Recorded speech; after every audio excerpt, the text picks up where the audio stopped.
Russia-China send naval ships near Alaska triggering forceful U.S. response.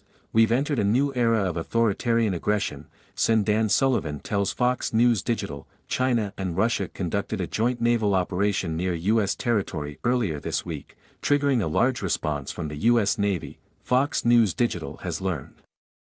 The joint operation, conducted by two significant American adversaries, consisted of 11 ships and neared Alaska's southwestern coast, according to Senator Dan Sullivan, Republican Alaska, who was briefed on the matter earlier this week by U.S. defense officials. Sullivan said the U.S. Navy ultimately mobilized for destroyers to guide the Chinese and Russian ships away from American waters. This is unprecedented in terms of the size and scope of this joint naval task force between Russia and China, working very closely together, Sullivan told Fox News Digital in a phone interview late Saturday. Whether you live in Alaska like I do, or on the east coast of the United States, a very large surface action task force between our two main adversaries, probing very closely to United States shores is concerning. It just solidifies this idea that we've entered a new era of authoritarian aggression led by the dictators in Beijing and Moscow who are increasingly aggressive, he continued.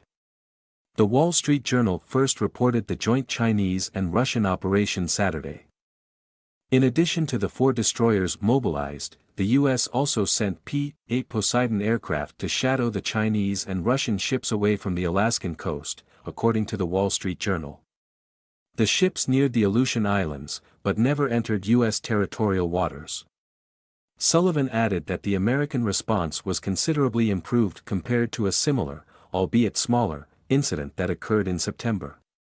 The U.S. sent a single Coast Guard cutter after it noticed a Chinese guided missile cruiser alongside 2 other Chinese ships and 4 Russian ships about 90 miles north of the Aleutian Islands on September 19, 2022. We ramped that up significantly. For U.S. destroyers and air assets. P-8s, that were tracking and monitoring this large-scale Russian-Chinese task force quite closely. So that is a significant improvement, said Sullivan. That's a lot of naval power up here demonstrating American resolve.